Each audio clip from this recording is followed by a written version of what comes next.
Muy buenos días para todos los lectores de Pulso que se conectan a este Facebook Live. Hoy estaremos hablando sobre cómo se está adelantando la gestión de la vacunación en la ciudad de Medellín y para ello hablaremos con el secretario de Gobierno de Medellín, sin dar mucho más preámbulo.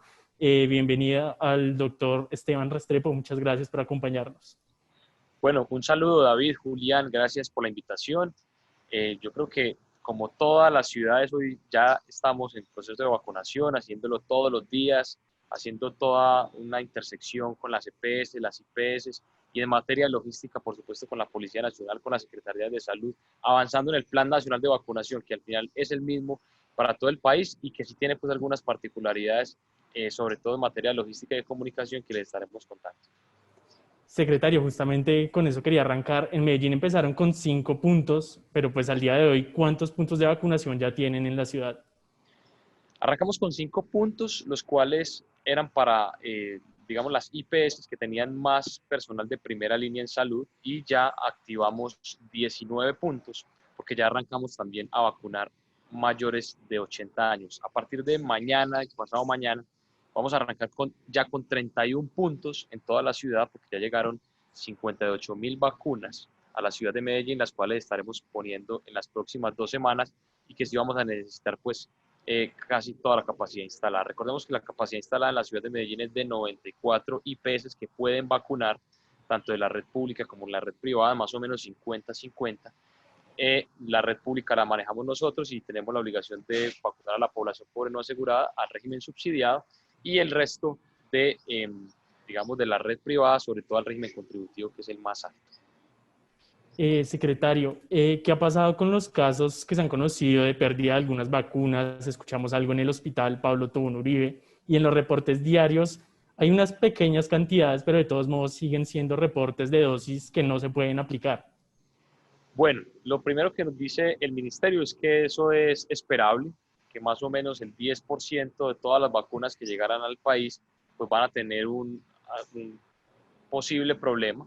Nosotros hemos tenido como algunos casos. Las primeras, que es las que tú nos cuentas, David, fueron lo que se llama pérdidas por dilución. Es decir, en los frasquitos, si así se quiere llamar, se llama vial realmente, en esos frasquitos deben llegar 6 vacunas, o sea, líquido para 6 vacunas, pero solamente llegaron por fábrica más o menos para alcanzar para 5 vacunas. Eso nos dice el ministerio que es totalmente normal. Esa es lo que llamamos las pérdidas por dilución que se presentó en el Pablo Tobón Uribe.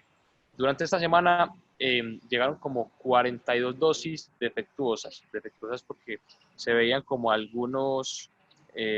como algunas bolitas, algunas cositas dentro de estos viales, que también lo informamos al Ministerio de Salud y las devolvimos para que el Ministerio de Salud nos reenvíe pues las dosis pertinentes. Pero son también temas normales. Una vacuna pues se hace bajo estándares estrictos de calidad, pero por supuesto también puede tener un margen de error en función de la misma fabricación, de la distribución, entre otras.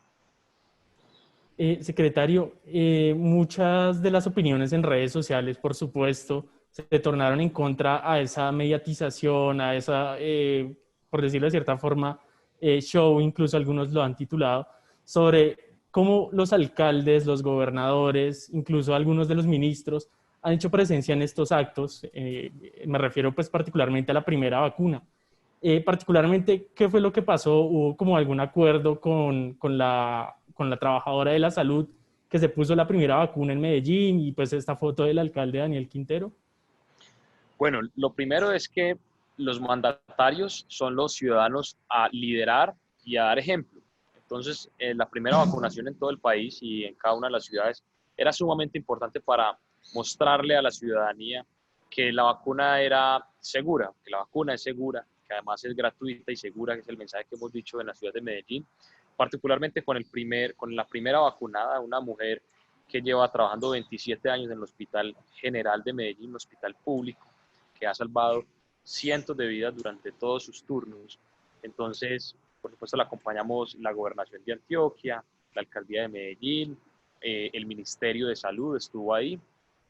Y por supuesto, ese era el mensaje. Claramente, esta señora, esta auxiliar de enfermería, sabía pues que era un mensaje a la ciudadanía y ella misma se postuló para, para mostrarle a todo el personal de salud que nos la debíamos de poner, y esos fueron los mensajes que ella envió, era pónganse la vacuna, porque esto va a salvar vidas.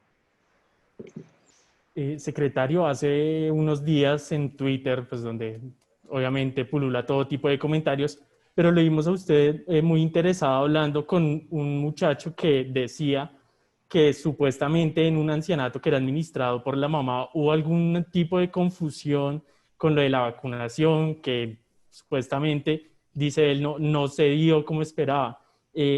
¿Nos podría contar un poco qué fue lo que pasó en ese caso particular? Bueno, yo contacté ese día a Sebastián vía mensaje directo por Twitter y también pues en el directo, y no tuve pues respuesta. Lo que básicamente decía el tuit es que había desorden en cuanto a la administración del biológico en los hogares geriátricos. Eso fue el primer día. Con los hogares geriátricos fue un tema retador, le cuento, David, y a quienes nos están viendo, porque básicamente los hogares geriátricos tienen muchas reglas. La primera, entonces, que no podíamos vacunar en hora de desayuno, que no podíamos vacunar en hora de media mañana, que no podíamos vacunar en hora de almuerzo, que no podíamos vacunar en hora de algo que se toman por la tarde, las 11, y que no podíamos vacunar después de las 4 de la tarde porque se disponían las personas mayores a dormir. Entonces fue muy complicado, eso fue lo primero. Lo segundo, porque en la ciudad de Medellín hay 140 hogares geriátricos, de los cuales 113 tienen adultos mayores de 80 años, y eso fue sumamente dispendioso porque cuando íbamos, la base de datos nos indicaba en tal lugar hay un hogar geriátrico que tiene 5 adultos mayores. Cuando íbamos, pues lastimosamente no estaban los 5, sino que había uno, porque los otros 4, 2 habían fallecido y los otros 2 estaban con la familia, acompañando a la familia, o la familia se los había llevado a algún lugar. Entonces fue sumamente dispendioso. Yo entiendo que es un momento en que la ciudadanía se preocupa por cada error logístico y estamos como alcaldía para asumir el tema. Yo quise como contactarlo para revisar a ver si había que hacer alguna denuncia, porque eran, digamos, aseveraciones graves, pero nunca tuve respuesta por parte de Sebastián. Pero claramente la alcaldía de Medellín está abierta, dispuesta a escuchar a los ciudadanos antes que nos ayuden a corregir los temas que se deben corregir para que siga avanzando este plan de vacunación. En todas las ciudades y pues en general a nivel nacional, se ha visto que el proceso va aumentando poco a poco. ¿Cuántas vacunas al día tiene presupuestado poner Medellín en el punto más productivo de la vacunación? En el punto más productivo, entre 8 y 10.000 vacunas día. Digamos, con toda la red pública y privada. Desde la red pública nosotros contratamos 437 personas que no existían en esta red pública para vacunar todo el tiempo. Nosotros tenemos un sistema de duplas. ¿Qué es una duplas?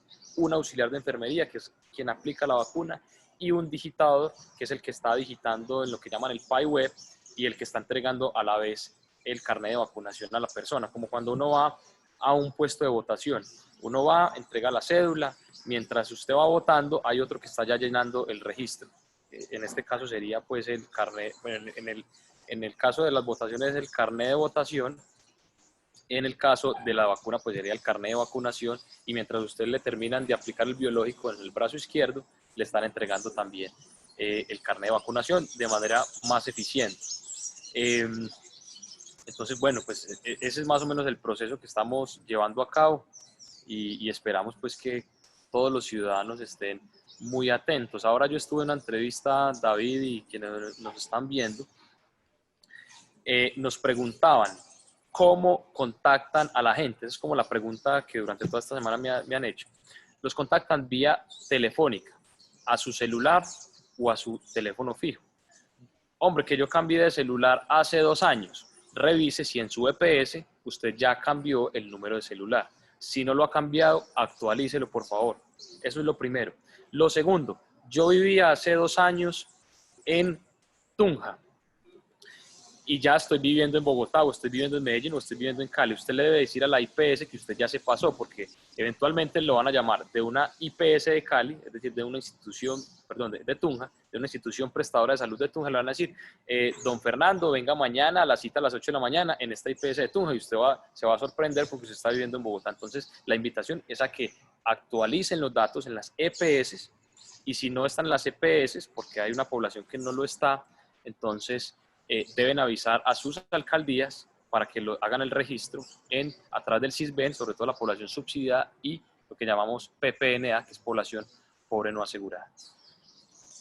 Secretario, en estos últimos días se ha generado todo un debate con el tema de las vacunas privadas. También leímos por ahí al alcalde Daniel Quintero con su opinión al respecto. ¿Ustedes son partidarios de que pueda haber de cierta manera una intromisión o que puedan entrar los entes privados, los sectores privados y comprar esas vacunas? David, sí, pero con condiciones. Yo particularmente, digamos, el alcalde de Medellín ayer tuiteó en el cual decía básicamente 3 condiciones. Una, que fuera gratuita, digamos, que no se le empezara a cobrar a la gente. 2, que no colapsara el sistema actual, las capacidades actuales del sistema público o privado. Es decir, que no nos afecte a quienes ya tenemos planeada esa capacidad para el plan de vacunación. Y la tercera es que existan muchos controles con respecto a esto, porque imagínate donde empiezan a vender en cualquier esquina las vacunas, pues entonces, ¿cómo garantizamos como Estado y como ciudadanía en general si esa vacuna es fidedigna o no? Si esa vacuna antes no hace daño o no, si es una vacuna genuina, si no es una vacuna, decimos acá, chiviada, si no es una vacuna que no sirva para nada. Entonces, por eso hay que tener muchos controles. Yo particularmente creería que el momento de esto debería ser arrancando o finalizando la tercera etapa, porque es cuando ya vacunamos a los mayores de 80 años, a los mayores de 60 años, a todo el personal de primera, segunda, tercera línea en salud, y eso entonces, digamos, baja la presión de las personas que lastimosamente son las que más han sufrido el flagelo de esta enfermedad, que son nuestros adultos mayores y personas con comorbilidades, que sería la tercera etapa. Y también podría haber una participación de cada ciudad, o sea, también es partidario de que con ciertas condiciones cada ciudad pueda comprar sus vacunas para ciertos habitantes. Eso es bien complicado porque eso generaría desigualdad. Digamos, Bogotá, Cali, Barranquilla, Medellín, Bucaramanga, que son entidades territoriales que tienen más recursos que otras ciudades capitales o que otros municipios del país, podrían comprarlas y otras no. Y eso generaría una desigualdad. Nosotros hemos sido partidarios que como Estado nos unamos. Más fácil incluso nosotros en Asocapitales, el señor alcalde de Medellín solicitó a Asocapitales y eso fue entregado al señor presidente, que si se daban cuenta las entidades territoriales, alcaldes o alcaldesas, que se estaban, de pronto habían unos lotes que se podían comprar de vacunas en el mundo, pues que le avisaran al Ministerio de Salud para que ellos hicieran la negociación y la compra. Pero yo creo que el gobierno lo ha hecho bien en materia de la compra de vacunas. Ya, para darte un dato, David, nosotros tenemos 103.000 personas en la primera etapa. Recordémosle a los ciudadanos, la primera etapa son mayores de 80 y personas de primera línea en salud. Ya hemos vacunado 25.500 y ayer llegaron 58.000, es decir que si sumamos eso, da alrededor de 73.000 de las 103.000 que va a ser toda la primera etapa, es decir que vamos muy avanzados y esperamos que la siguiente semana lleguen más, así finalizar más o menos la siguiente semana al terminar la primera etapa con la primera dosis. Entonces eso habla bien pues del proceso que se está llevando. Quisiéramos que fuera más rápido, claramente, pero ha sido gradual e incremental semana a semana. Ahora que usted justamente menciona esa labor del gobierno nacional, yo quisiera preguntarle, a veces el foco se va más o es más fácil hablar de las discusiones que pueden tener algunos alcaldes o algunas ciudades con el gobierno nacional, pero ¿cómo ha sido ese trabajo de la ciudad, de la alcaldía de Medellín con el Ministerio de Salud? No, pues maravilloso. Primero porque ellos son primero jerárquicamente superiores y nosotros respetamos el organigrama del Estado, el gobierno nacional, el gobierno departamental y el gobierno municipal. Segundo, porque uno en momentos de crisis se tiene que unir, uno debe unir la sociedad, y unir la sociedad también indica unirse como, si se quiere llamar así, como política, y eso es lo que hemos hecho de la mano del gobierno nacional y del gobierno departamental, a pesar de que, como lo ha dicho reiterativamente el señor alcalde, él no votó por el señor presidente Iván Duque, pero por supuesto está en el rol de alcalde y es el alcalde de todos los medellinenses, y el presidente es el presidente de todos los colombianos, y esa es la labor que tiene uno que hacer cuando ya llega a estos cargos de liderazgo. Yo me he encargado de hacer un trabajo sumamente operativo con ellos, un trabajo muy técnico, eh, lejos de cualquier discusión política. Hemos trabajado mancomunadamente, todos los días nos reunimos con el Ministerio de Salud y con el departamento, porque con ellos es quien hacemos todo el proceso de logística. Cuando sucede lo que hablábamos al principio de este programa, sucedió algo con la vacuna, entonces inmediatamente el Ministerio de Salud, ¿qué hacemos con este tema? Se reporta a la seccional de salud. La seccional de salud todos los días nos entrega las vacunas, porque recordemos que el gobierno nacional le entrega al departamento y el departamento a nosotros. Nosotros tenemos desde ahí todo un despacho, una materia logística con ultracongeladores que conseguimos en la ciudad de Medellín. No ninguno del gobierno nacional, sino que en la ciudad de Medellín conseguimos 6 ultracongeladores que pueden albergar entre todos alrededor de 400.000 vacunas, que creo que ya con esa capacidad instalada tenemos básicamente para todo el proceso de vacunación.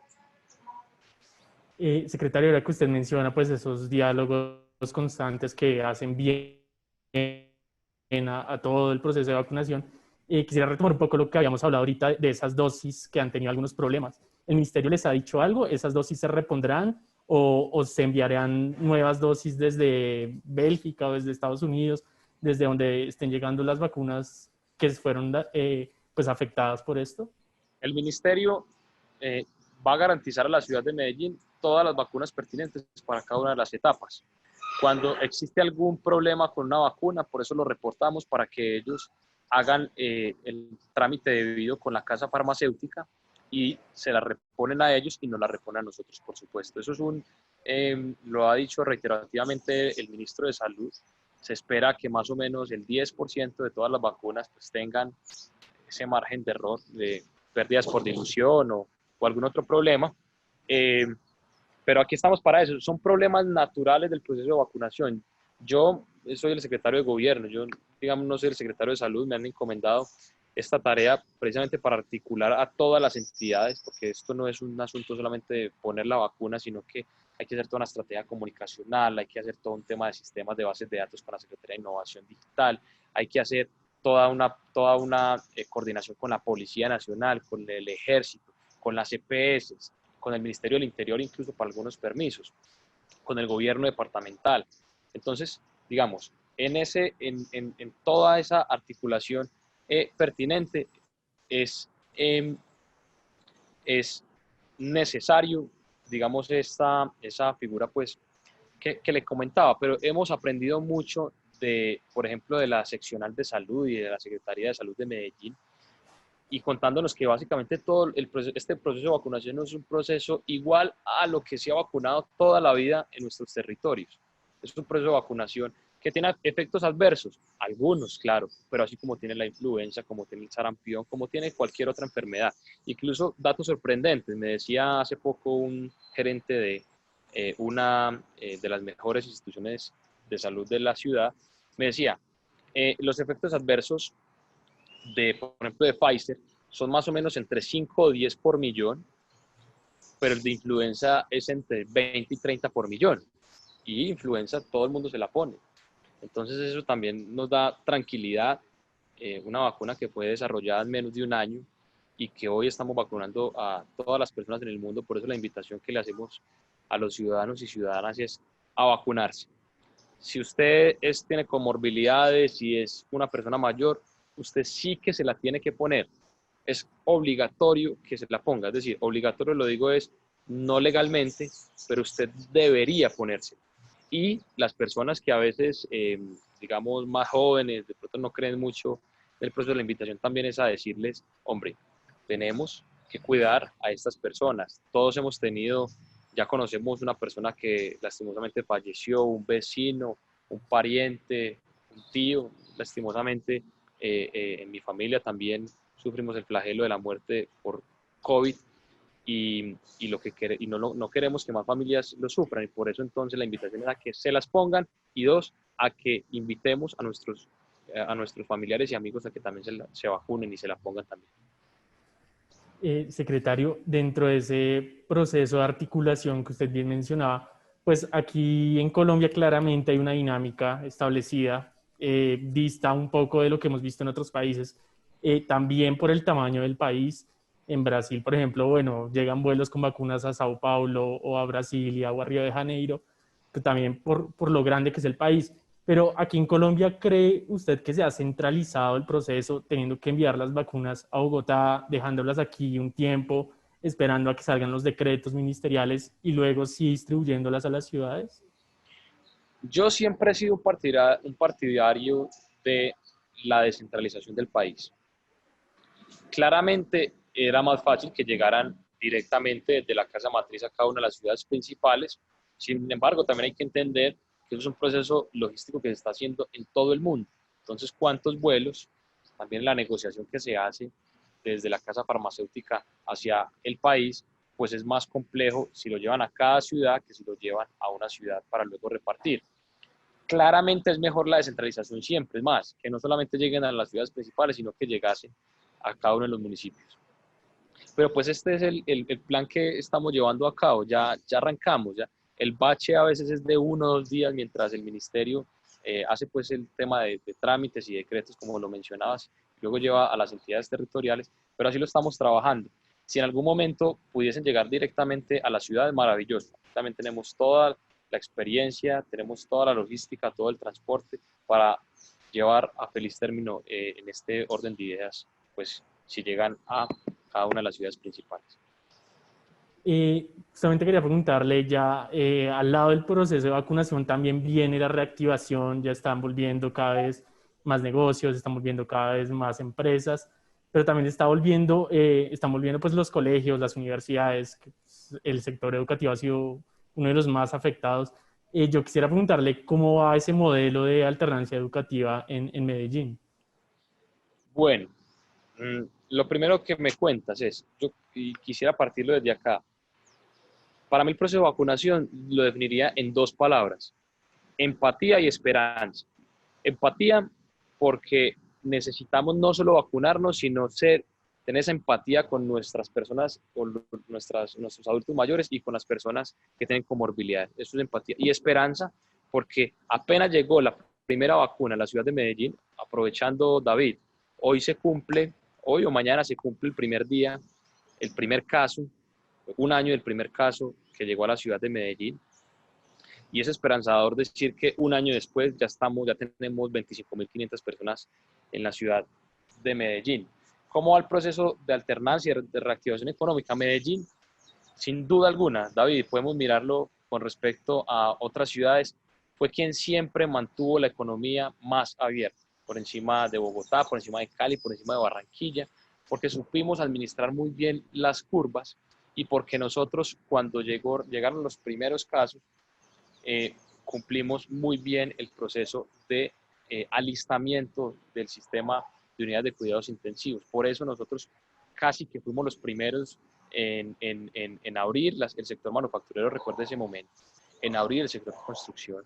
Fuimos los primeros en hacer pilotos de concierto, fuimos los primeros en abrir teatro la semana pasada, siempre fuimos pioneros en ese sentido porque la ciudad no aguantaba más.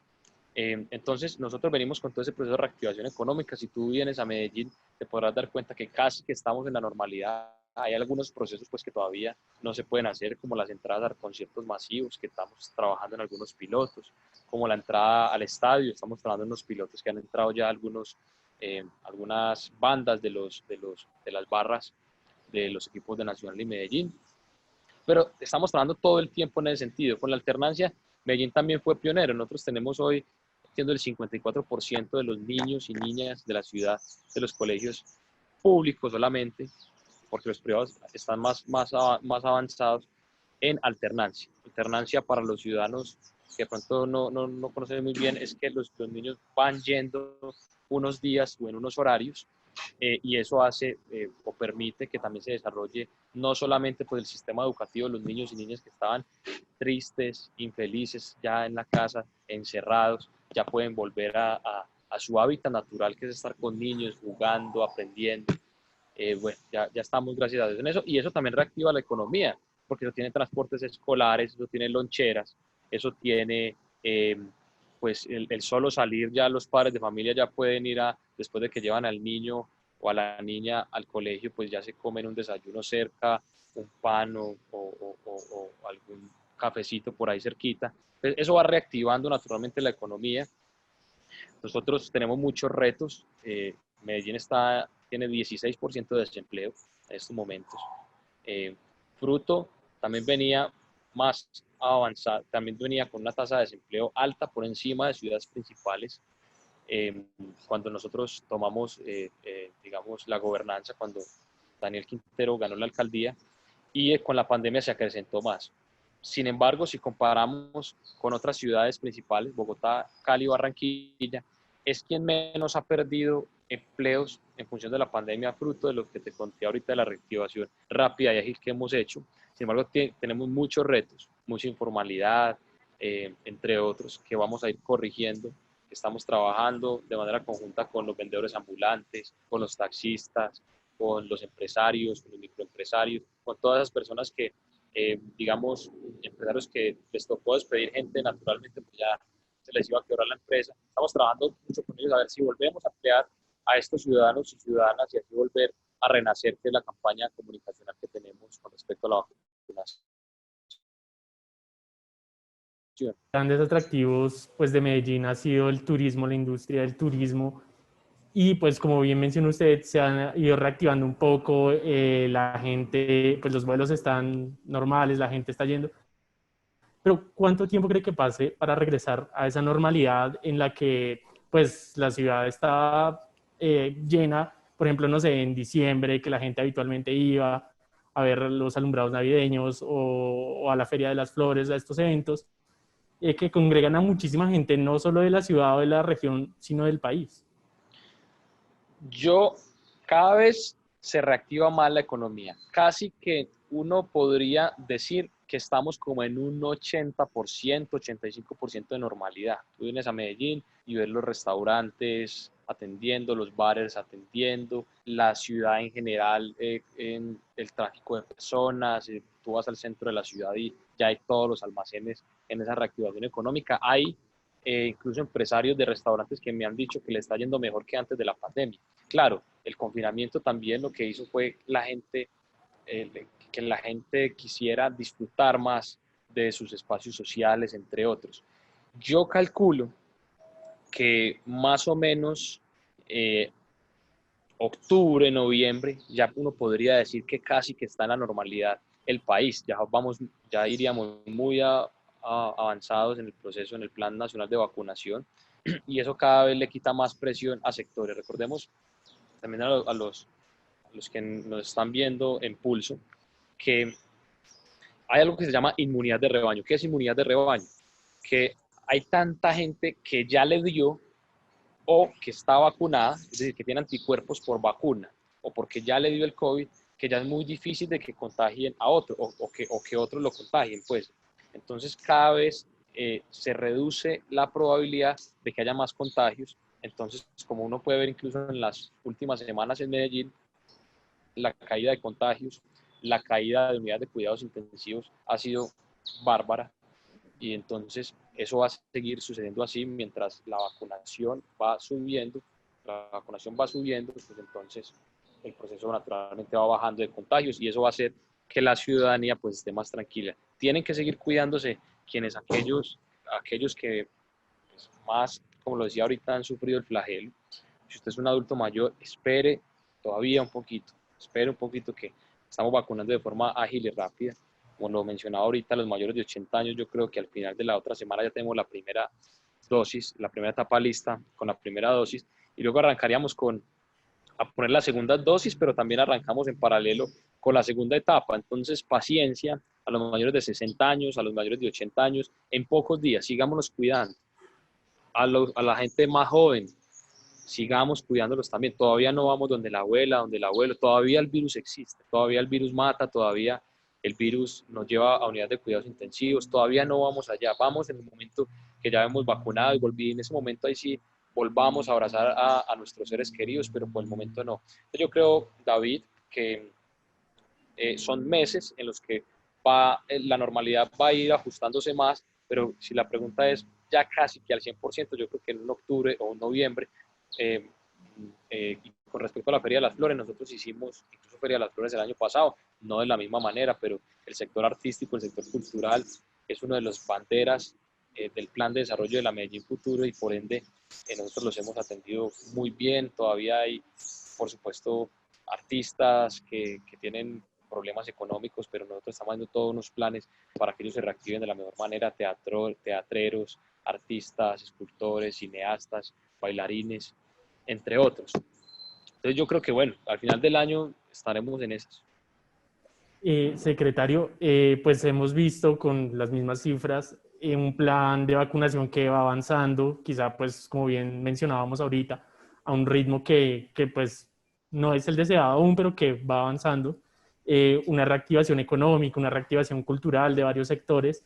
Pero entonces yo quisiera preguntarle de qué cree usted que se prenden algunos de los detractores, por decirlo de cierta forma, y ¿cómo ve usted estas críticas que se suelen hacer en redes sociales y un proceso pues, de revocatoria que pues, lo hemos visto en los medios, al igual que en Bogotá, también en Medellín cuenta con algunos sectores políticos involucrados? David, eso es lo bonito de la democracia, es la confrontación de ideas, es la confrontación de visiones, es la confrontación de formas, es la confrontación a quien defiendes, ¿cierto? Y eso más o menos es lo que ha pasado en la ciudad de Medellín. Casi que todos los gobiernos en el mundo tienen oposición, tienen gente independiente, y por eso cada 4 años en Medellín uno se enfrenta en elecciones y se enfrentan visiones. Unas visiones que dicen que en Medellín todo estaba bien y otras visiones que dicen, hay otros extremistas que dicen que en Medellín todo iba mal. No, tampoco nosotros estamos en eso, pero sí creemos que en Medellín podemos mejorar en muchos aspectos. Eh, lo, que, lo que nosotros ganamos el 27 de octubre de 2019 fue la posibilidad de cambiar muchas de las cosas que propusimos en campaña. Nosotros dijimos en campaña que Hidroituango iba mal y que ahí habían irregularidades, y eso fue lo que hicimos cuando llegamos a la alcaldía de Medellín, denunciar ante los órganos pertinentes de que revisaran si había alguna irregularidad. El proceso va avanzando, pero también a quienes lo que llaman en política el statu quo, el que siempre ha estado y entonces debe estar, y eso no es. Y eso lo que crea en el largo plazo, pues es un desincentivo a quienes deben entrar y no hacen parte de ese establecimiento. Eso es muy peligroso, eso es muy peligroso. La libre competencia debe ser lo primordial en un Estado liberal. Y son cosas que uno ve que hay unos sectores de un establecimiento que se van apoderando paulatinamente de lo público. ¿Cómo? Metiéndose a sus juntas directivas. Entonces, cuando uno revisa quiénes estaban en la junta directiva de empresas públicas de Medellín, eran los mismos exempresarios de las mismas empresas del mismo establecimiento. Cuando uno revisa quiénes estaban en la junta de Ruta N, los mismos, algunos de los mismos que estaban en la junta de PM. Cuando tú revisas quiénes están en las juntas directivas de las universidades privadas y públicas, son los mismos del establecimiento al que nosotros estamos, o muchos de los que estamos denunciando con el caso de Hidroituango. Cuando usted revisa quiénes están en las juntas directivas de las fundaciones que manejan Buen Comienzo, en algunas de esas fundaciones está el mismo establecimiento que estaba en EPM, el mismo que estaba en X y X. Acá en Medellín hay unas puertas giratorias. Entonces, acá hay historias de que un gerente de una empresa cementera, entonces luego pasó a ser gerente de empresas públicas de Medellín. Y esa empresa, y entonces luego le compraba, no directamente, claro, pues claramente EPM no compra cemento a granel, ni en bultos, pero sí compraba entonces, sí hacía obras que le compraban directamente a esa empresa cementera. Entonces acá hay un tema que como sociedad debemos reflexionar, y eso es lo que hemos hecho nosotros, es mover el tapete a ver qué es lo que está pasando. Y eso no le gusta a muchos sectores, sectores poderosos, sectores que históricamente han manejado la ciudad. Hoy hay unos grupos políticos que tú los puedes ver claramente, que están enfrentados naturalmente a la presidencia, pero que a la alcaldía de Medellín se unen contra Daniel Quintero, y eso básicamente es en función de cuidar los intereses de ese establecimiento al que nosotros no creemos que deban ser los únicos que puedan gobernar la ciudad.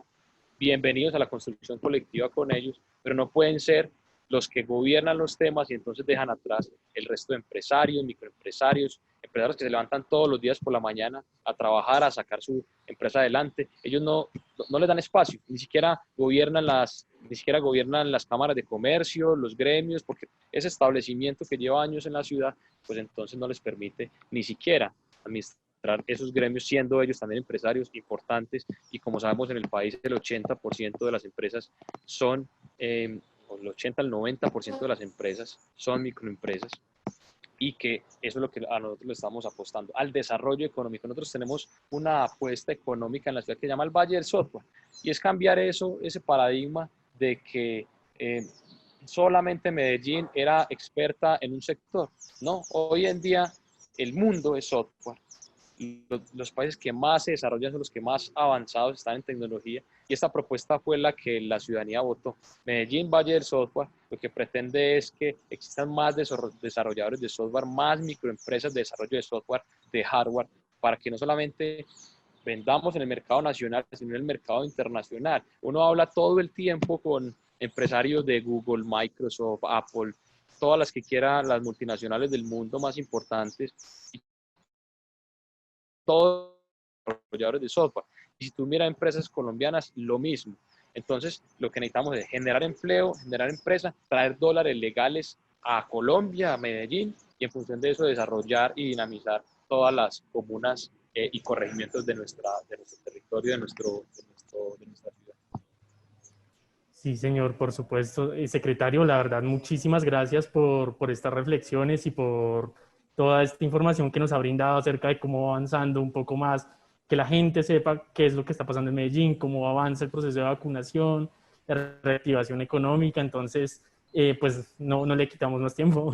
Ya muchas gracias entonces por habernos acompañado, y muchas gracias por este tiempo para Pulso.